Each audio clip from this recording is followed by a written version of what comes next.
오늘 본문은 그리스도를 본받는 일을 구체적으로 기록해 주고 있죠. 12절과 14절인데요. 12절에 보시면 두렵고 떨림으로 너희 구원을 이루라 말씀이 기록되어 있고, 14절에도 모든 일을 원망과 시비가 없이 하라 이렇게 기록해 주고 있습니다.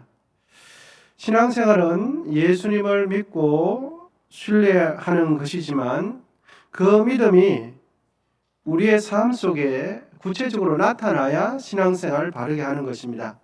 마음으로만 예수님 믿는다고 하고 그것이 우리의 삶 속에서 나타나야 할 상황 속에서 나타나지 않으면 신앙생활 성경대로 잘한다라고 보기가 어렵습니다.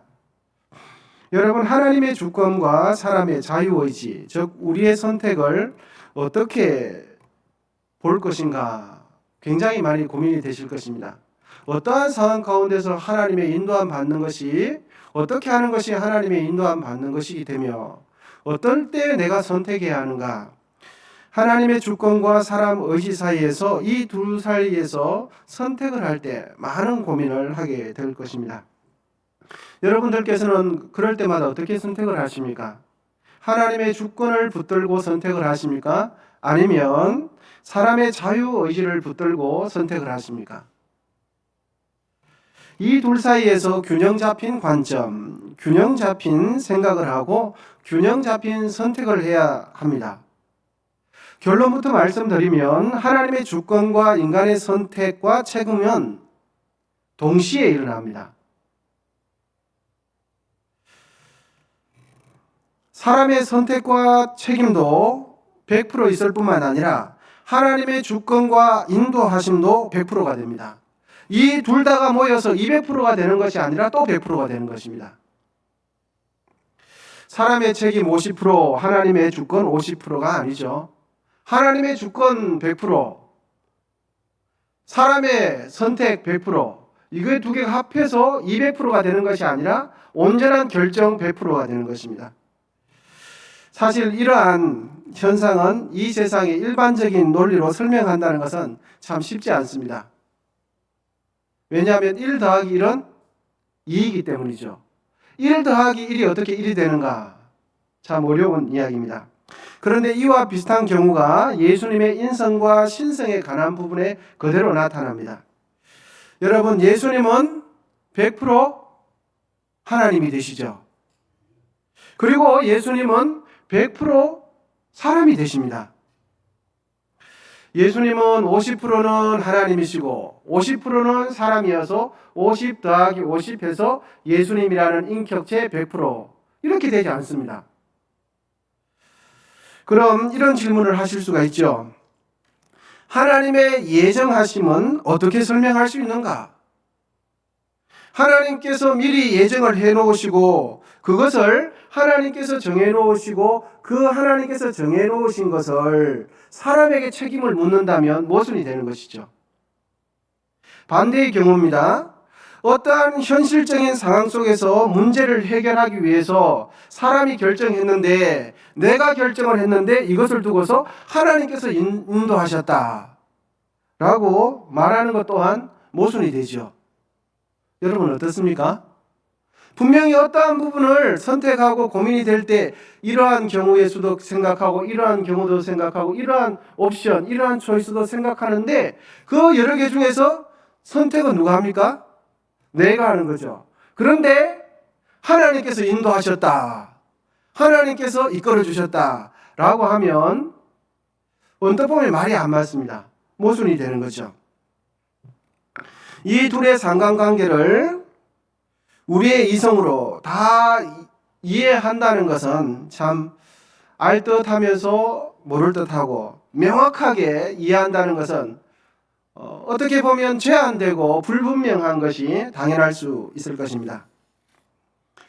이 둘의 관계를 균형 있게 이해하지 못하고 어느 한쪽으로 치우치게 된다면 어려움을 당하게 됩니다. 그런데 본의 아니게 이 둘 사이에서 균형 잡힌 신앙관을 유지하지 못하고 종종 치우치는 경향들이 있고 그러한 모습을 보게 되어집니다. 예를 들면 하나님의 주권을 지나치게 강조하면 이런 식의 오류를 범하게 되어집니다. 여러분, 이집트 사람들 중에서 큰 문제는 바로 그들의 의식 속에는 숙명론이 깊이 자리 잡고 있다는 것입니다. 하나님이 모든 것을 숙명적으로 정하셨기 때문에 사람이 아무리 노력해도 소용이 없다라는 생각을 좀 많이 가지고 있습니다. 그래서 이집트 사람들은 보통 이런 말들을 자주 사용하곤 합니다. 인사 알라. 인사 알라는 뜻은 알라의 뜻이면, 하나님의 뜻이면 이런 말이 됩니다. 굉장히 신앙심이 많고 그 신앙심을 잘 반영한 것 같지만 이집트 사람들은 사실상 그 말 뒤에는 사람이 마땅히 해야 할 일을 하지 않는 핑계거리로 인사 알라라는 표현을 자주 사용합니다. 그래서 무슨 말만 하면 알라의 뜻이다, 하나님의 뜻이다, 하나님께서 인도하셨다, 이런 표현을 쓰는 것입니다. 가축들과 한 우리 속에서 지저분하게 살면서도 그 가난한 생활을 인사 알라, 하나님의 뜻이다, 이렇게 이야기를 합니다. 약속 시간보다 3-4시간 늦게 오면서도 하나님의 뜻이다, 이렇게 이야기하는 겁니다. 여러분, 굉장히 하나님의 주권을 모든 부분에서 자기가 인정하고 철저하게 하나님 중심으로 살아가는 것 같지만 하나님의 절대 주권에 있어서 잘못 이해한 사고고 신앙관이죠.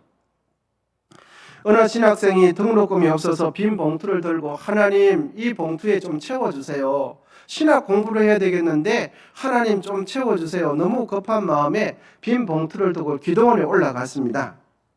기도원에 올라가서 기도할 때에 이제 스스로 생각하는 겁니다. 제가 열심히 기도할 테니까 기도하는 사이에 하나님께서 이 빈 봉투에 신학할, 등록할 등록금을 채워주시면 제가 신학 공부하는 것이 하나님의 뜻이고, 기도하는 사이에 채워지지 않으면 하나님의 뜻이 아닌 줄 알고 신학을 그만두겠습니다 라고 빈 봉투를 가지고 마음에 작정을 하고 기도원에 올라갔습니다. 그렇게 마음에 딱 작정을 하고 하나님께서 응답해 주실 것이다 생각하고 열심히 기도합니다. 그래서 기도하면서도 봉투에 들어가나 안 들어가나 이렇게 보면서 기도 막 하면 주여 주여 하면서 봉투에 이렇게 봅니다. 그래서 뭔가 참 신비한 손이 내려와서 뭔가 이렇게 빠시락빠시락 소리가 나나 하면서 안 보는 듯 하면서 또 보고 또 이렇게 하는 거예요. 그리고 내 기도수를 듣고 참 마음에 감동이 되어서 누가 와서 제 마음에 하나님께서 당신에게 뭐 필요한 것이 있으면 말씀하라는 감동을 주시는데 혹시 그런 게 있습니까? 이렇게 하면서 누가 찾아오는 사람이 없나라고 하면서 쳐다보는 겁니다. 아무리 기도해도 신비한 손은 보이지도 않고 찾아오는 사람도 없고 그렇습니다. 배는 고파오고 기도 응답은 없고 이제 내려갈 때는 됐습니다. 기도가 끝날 때까지 그 빈 봉투에는 아무것도 채워지지 않았습니다. 기도원에 내려올 때는 올라갔던 빈 봉투 그대로 가지고 내려왔습니다. 다만 올라갈 때와 내려올 때 다른 점은 딱 하나 있었습니다. 빈 봉투가 안 채워지니까 하나님께서 내가 신학 공부하는 것이 하나님의 뜻이 아니구나 라고 신학을 포기했다는 겁니다. 여러분 어떻습니까? 철저하게 하나님의 주권적인 삶을 인정하고 매사에 하나님 뜻대로 산다고 하는 그 절대 주권의 믿음이 바로 잡혀있는 신학생인 것 같습니까? 대답을 안 하시네요. 여러분 어떻습니까? 하나님이 채워주시면 가고 하나님이 안 채워주시면 기도하면 매사에 하나님께서 인도하신다.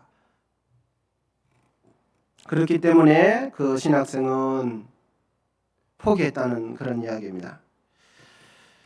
이들의 경우는 하나님의 주권을 너무너무 강조한 나머지 사람의 책임을 배제하고 소홀히 하는 경우가 되는 거죠. 신앙이 하나님의 주권이라는 그 이야기에 단어만 적절한 표현을 썼지만 균형을 이룬 겁니다. 정말 하나님의 주권이 뭔지를 모르는 거예요. 그리고 하나님의 주권을 붙들고 이해한다는 것이 성경적인 개념 안에서 균형을 이룬 거죠. 주로 이런 실수는 어떤 경향의 신앙인들이 많이 하냐면 신앙이 깊다고 말하는 사람, 철저하게 하나님 뜻대로 하나님 주권 하는 사람들에게 이런 모습이 종종 나타나고는 합니다. 여러분, 기도는 분명히 능력이 있습니다. 왜냐하면 전능하신 하나님께서 우리의 기도를 들으시기 때문입니다.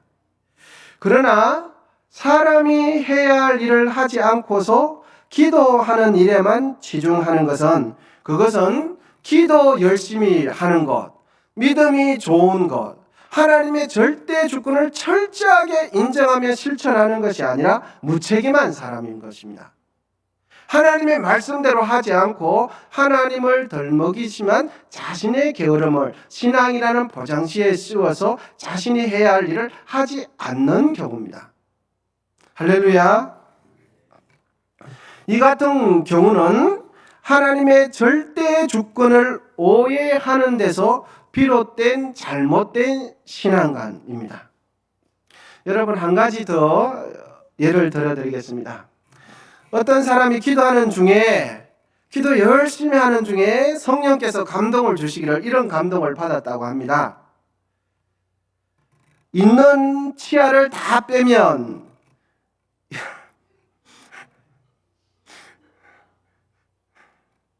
새로운 이가 다 날 것이라는 걸 성령이 감동을 주는 겁니다. 그래서 치과에 가서 멀쩡한 이까지 싹 다 뺐다고 합니다. 그래서 열심히 기도하는데 여러분, 새 이가 낫겠습니까? 안 낫겠습니까?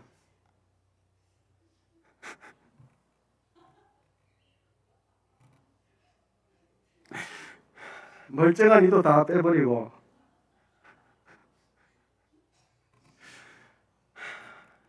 열심히 기도하면 하나님께서 있는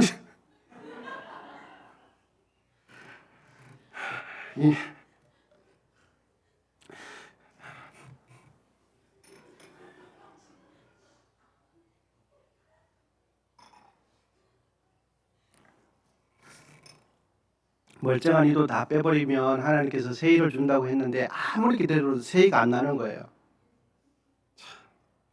그것이 과연 하나님의 절대 주권을 바르게 인정하는 신앙가 아닙니까, 여러분? 그렇지 않죠.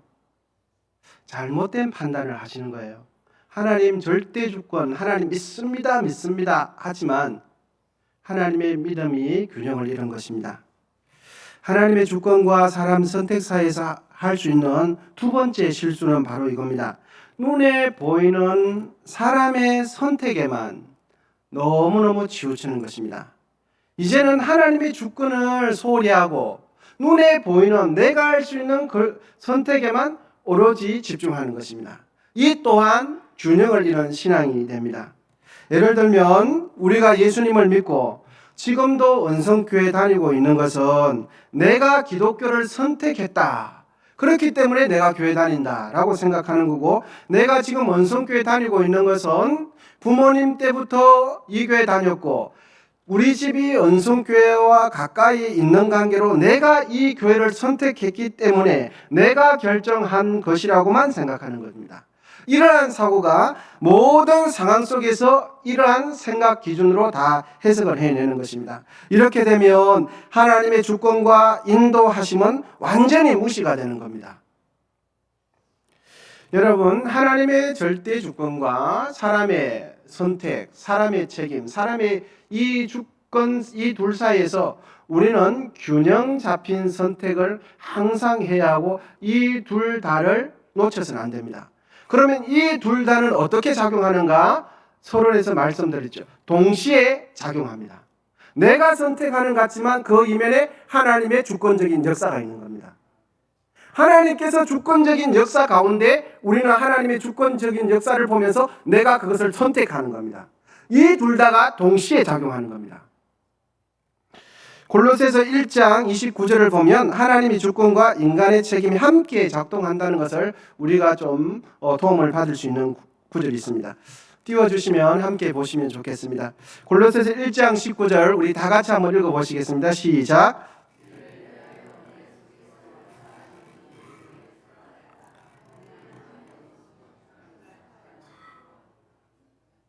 아멘. 내 속에서 역사하시는 의를 따라. 이것은 누가 역사하는 것입니까? 하나님께서 주권적으로 역사하시는 거죠. 하나님께서 주권적으로 역사하는 것을 보고 그 다음에 내가 힘을 다하여 수고하는 것입니다.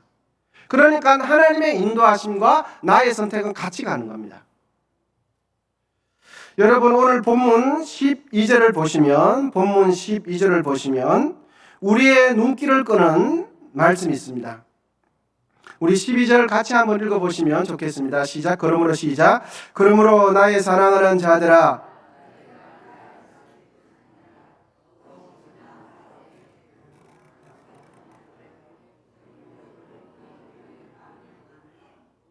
아멘. 우리의 눈길을 끄는 구절은 두렵고 떨림으로 너희 구원을 이루라 라는 이 표현들이 우리의 눈길을 사로잡을 것입니다. 왜냐하면 우리 모두는 구원받는 것에 많은 관심이 있기 때문에 그렇습니다. 바울은 빌립보 성도들에게 이 12절을 통해서 왜 자신의 구원을 이루라고 권면을 할까요?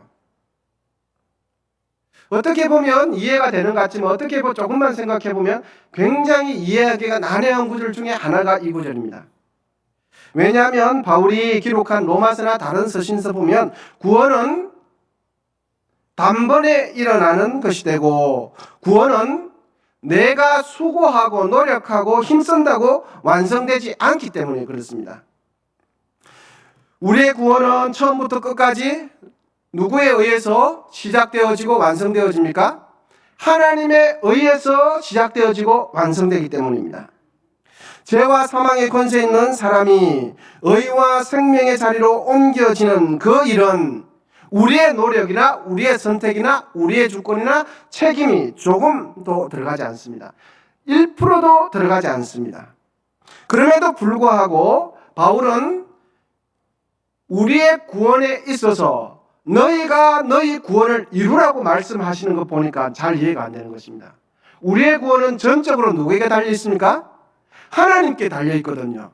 하나님께서 일하시는 거 99%, 내가 하나님 많이 일하시면 피곤하시니까 내가 좀 도와드려야지 라고 생각해서 1%, 이런 개념이 전혀 아닙니다. 하나님께서는 99.9%, 내가 0점 전혀 그런 거 아닙니다. 구원의 시작은 시작부터 끝까지 누가 이루시고 누가 완성하십니까? 하나님이세요. 구원에 대해서는 우리가 조금도 가미할 거나 빼고 더할 게 없습니다. 전적으로 하나님께서 하시는 일입니다. 할렐루야. 전도 열심히 한다고, 선행을 많이 한다고, 교회의 일을 열심히 한다고, 교회에 오래 다녔다고 구원을 이루는 것은 조금도 관계가 없습니다. 우리의 구원은 전적으로 하나님께서 행하시는 일입니다. 여러분 이 사실을 믿으십니까? 그렇습니다. 우리의 구원은 조금도 우리가 할 게 없어요. 그럼에도 불구하고 오늘 본문을 딱 보시면 너희 구원을 두렵고 떨림으로 이루라고 말씀하시는 거 보니까 우리의 구원은 하나님께서 다 이루어 놓으셨는데 어떻게 또 구원을 이루라는 말인가? 그러므로 너희 구원을 이루라라는 이 본문의 말씀은 우리는 알 수 있습니다. 우리가 보통 생각하는 영혼의 구원이 아니라는 것을 알 수가 있습니다. 그렇다면 12절에 있는 너희 구원을 이루라라는 이 말의 의미는 도대체 무엇일까 하는 것입니다. 그리고 바울은 왜 빌립보 교회 성도들에게 너희 구원을 이루라고 말씀하시는 것일까? 이 문제를 풀기 위해서는 우리가 가장 먼저 살펴야 할 내용은 너희 구원을 이루라라는 이 말씀을 하신 전후 문맥을 살펴야만이 이해하실 수가 있습니다. 너희 구원을 이루라라는 이 말은 12절 하반절에 있는데 12절 전체를 이런 것을 감지하시고 다시 천천히 12절 말씀을 한번 읽어보시면 조금 더 이해가 되실 듯 합니다. 12절 말씀 다시 한번 읽어보도록 하시겠습니다. 시작.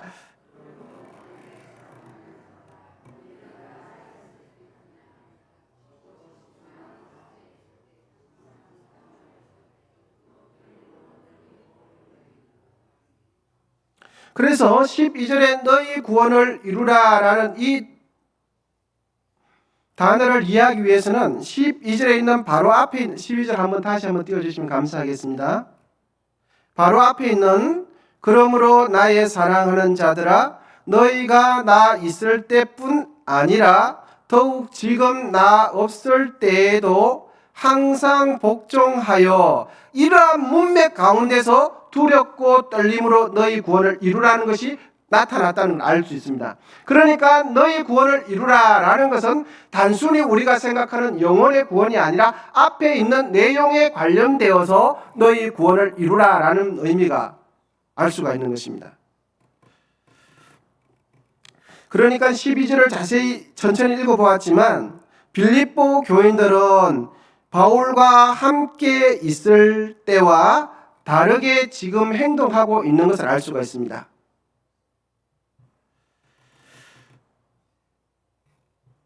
바울이 무엇을 두고 너희 구원을 이루라라고 말하는 것은 정확하게 모르겠지만 구원을 이루라라고 말하는 이 말은 바울이 빌립보 성도들과 함께 있을 때 빌립보 성도들이 행동했던 그 생활 패턴 그대로를 구원이라고 표현하고 있는 겁니다. 그러니까 바울이 있을 때는 구원을 이루는 삶을 살았는데 바울이 없으니까 또 다른 모습의 형태가 나타난 것입니다. 12절에서 바울이 말하는 구원을 이루려는 말은 영혼의 구원을 말하는 것이 아니라 빌립보 교회 성도들이 바울이 있을 때처럼 그렇게 생활하라라는 의미가 너희 구원을 이루라라는 의미가 되는 것입니다. 그것을 두고서 두렵고 떨리는 마음으로 너희 구원을 이루라라고 말씀하고 있는 겁니다. 바울은 감옥에서 빌립보 교회에 대한 이런저런 소식을 듣게 된 것 같습니다. 그래서 빌립보 교회 성도 내에서는 내부적인 갈등이 있고 또한 그 갈등으로 인해서 서로에 대해서 원망하는 일이 있었고 그리고 바울은 지금 감옥에 있지만 빌립보 성도들에 대한 소식이 들리기를 빌립보 교회에 대한 소식이 들리기를 자기가 옳다고 주장하면서 시비를 가려내는 그런 일들이 빌립보 교회 안에 있다는 것을 알게 되었어요.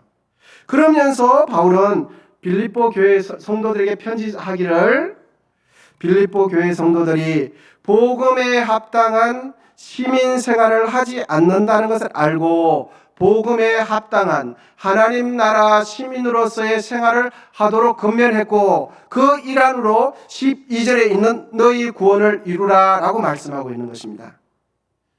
여러분 좀 딱딱하죠? 이런 점에서 바울이 12절에서 말하는 구원은 여러분 잘 한번 들어보시면 예수님을 믿고 제사함 받는 영혼의 구원을 말하는 것이 아니라 신자로서의 예수님 믿는 삶 전반에서 보이는 신자로서의 구별된 삶을 두고서 구원을 이루라 라고 말씀하는 겁니다.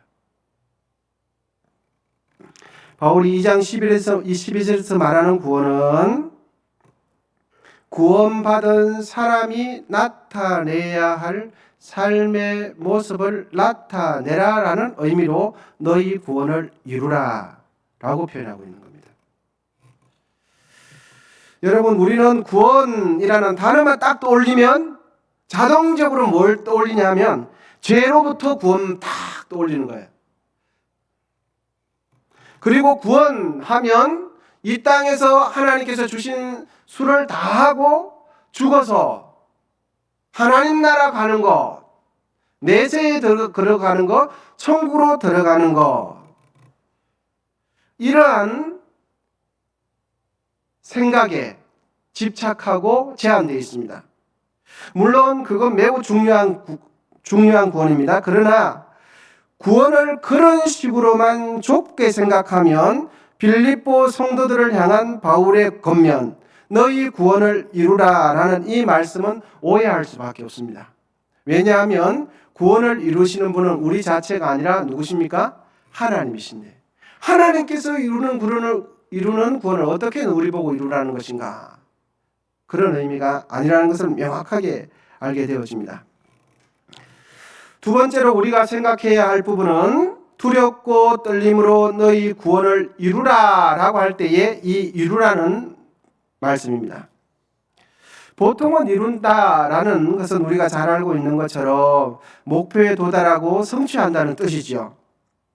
그런데 12절에서 말하는 이룬다는 것은 목표를 성취한다는 뜻이 아니라 이루게 된 결과를 나타내 보여주는 것, 남이 알아볼 수 있도록 하는 것, 속에 있는 것을 나타내는 것을 이루라라는 뜻입니다. 예를 들면 어떤 가게에 손님이 물건을 볼 수 있도록 진열해 놓는 것, 전시해 놓는 것이 이것이 이루라는 뜻입니다.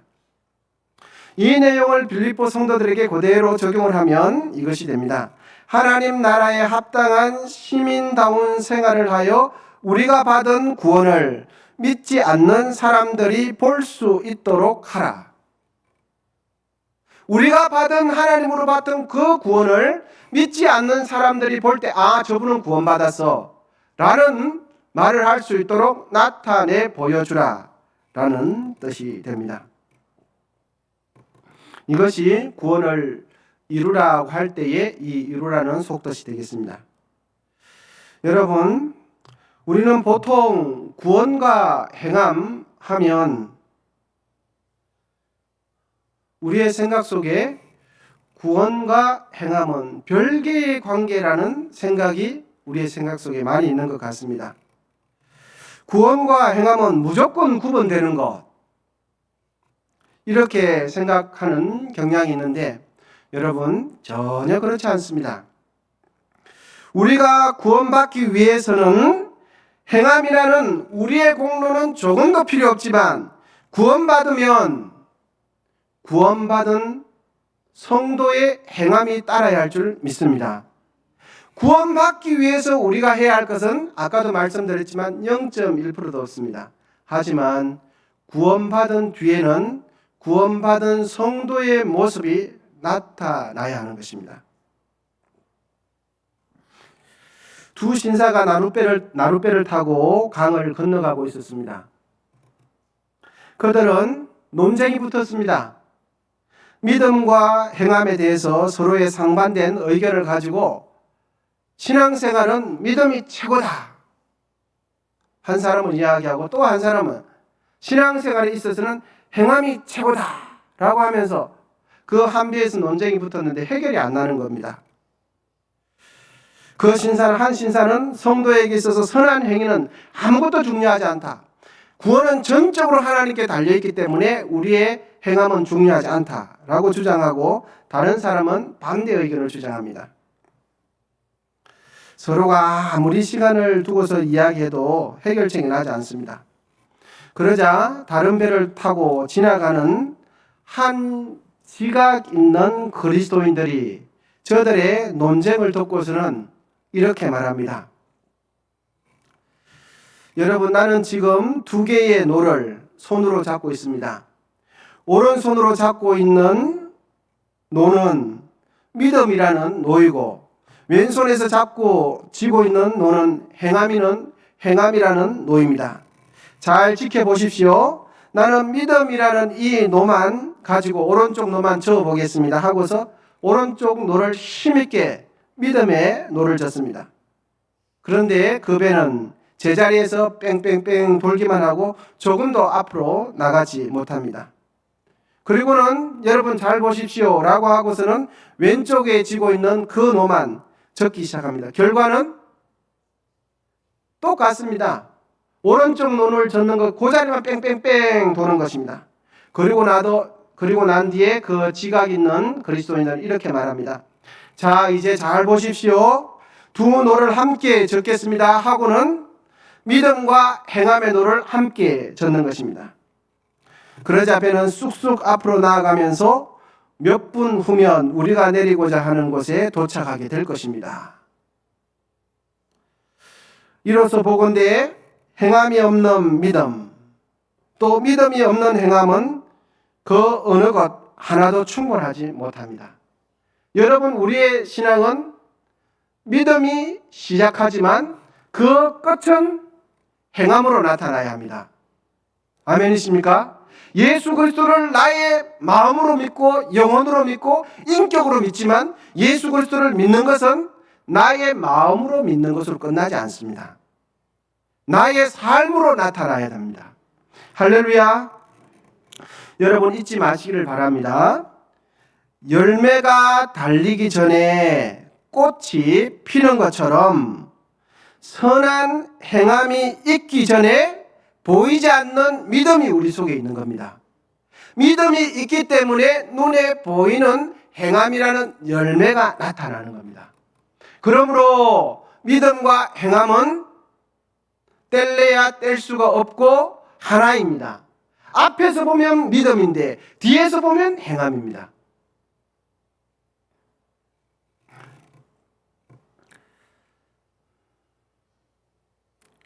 여러분, 행위로 구원받는 것이 아닙니다. 이거 진리 맞죠? 그러나 구원받은 이후에 예수 믿는 성도는 성도다움이 나타나야 합니다. 이거 진리입니다. 믿음은 나를 구원시키지만 조금도 변함없는 진리입니다. 그런데 예수 믿는 사람들은 성도다운 모습을 나타내야 합니다. 이것이 이 또한 진리입니다. 두렵고 떨림으로 너희 구원을 이루라 라는 이 귀중한 바울의 권면은 진실로 구원받은 성도라면 일반적인 생활하는 가운데 교회 공동체 안에 있는 사람들과의 관계에서 구원받은 모습을 나타내 보여라 라고 말하는 것이 사도 바울의 오늘 본문 가운데 너희 두렵고 떨리는 마음으로 너희 구원을 이루라 라는 말이 바로 이 말입니다. 공동체 가운데 세상 사람들 가운데 예수 믿는 사람 구원받은 그 모습을 나타내 보여라 라는 뜻입니다. 이것이 너희 구원을 이루라 라는 뜻입니다. 여러분, 우리는 예수 믿고 난 뒤에도 구원할 필요 없습니다. 왜냐하면 구원의 문제는 예수 그리스도를 나의 구주로 믿은 그 믿음으로 이미 해결되었습니다. 아멘이십니까? 구원받은 우리에게 문제는 또다시 이미 구원받았는데 구원 10년 전에도 구원 20년 전에도 구원 예수 믿고 30년 전에도 구원 할 필요가 없습니다. 예수를 진실로 나의 구주로 믿는 그 순간에 나의 수고와 노력과 상관없이 하나님의 선물로 우리는 받게 되는 것입니다. 그러면 구원받은 우리는 어떻게 해야 합니까? 우리가 해야 할 것은, 우리가 진짜 고민하고 고뇌하고 관심을 두어야 할 것은 구원받은 내가 어떻게 살 것인가 하는 것입니다. 구원받은 내가 정말 예수 믿는 사람답게 살아가고 있는가? 여기에 관심을 두고 이 관점으로 자신을 살펴야 되는 것입니다. 아침에 일어났을 때, 잠을 잘 때, 교회 생활을 할 때, 이웃들과의 관계성 속에서 회의를 할 때, 어떤 일을 할 때. 그런데 우리의 모습은, 한국교회 성도들의 모습은 예수님을 믿고 난 뒤에 하나님 감사합니다. 구원했습니다. 그런데 10년이 지났는데도 그때도 구원이 이미 받았음에도 불구하고 10년 전에 했던 그 이야기 구원하는 겁니다. 30년이 지났는데도 구원하는 겁니다. 여러분, 구원받은 성도들은 내 공로로 구원받은 게 아니기 때문에 이미 그 문제는 해결되었습니다. 우리가 해결해야 할 문제는 구원받았다면 나는 어떻게 예수 그리스도의 믿는 사람다운 모습을 나타낼 것인가? 바로 바울이 오늘 본문 속에서 두렵고 떨리는 마음으로 빌립보 성도들에게 너희 구원을 이루라, 이 관점에서 이야기하고 있는 겁니다. 여러분, 우리는 하나님께서 오늘 본문을 통한 바울의 권면을 깊이 생각해야 할 줄 믿습니다. 우리의 구원을 교회 공동체 가운데 나타내고 믿지 않는 이들에게 나타내 보여라 라고 하나님께서는 오늘 본문을 통해서 우리에게 말씀하고 계십니다. 구원받은 우리가 이루어야 할 구원이 바로 이 구원입니다. 함께 기도하겠습니다. 하나님 아버지, 오늘 말씀을 통해 구원받은 우리가 이루어야 할 과제가 무엇인지 다시 한번 돌아보게 하시니 감사합니다. 예수 그리스도를 통하여 십자가 위에서 이루어 주신 그 구원을 우리의 삶 속에 잘 나타내므로 이 땅에서 우리가 이루어야 할 구원을 두려움과 떨림으로 이루어내는 우리 모두가 되게 하옵소서. 그리하여 하나님께 영광 올려드리는 구원받은 성도의 삶을 살아가는 은혜를 강건적으로 역사해 주시옵소서. 예수님의 이름으로 기도하옵나이다. 아멘.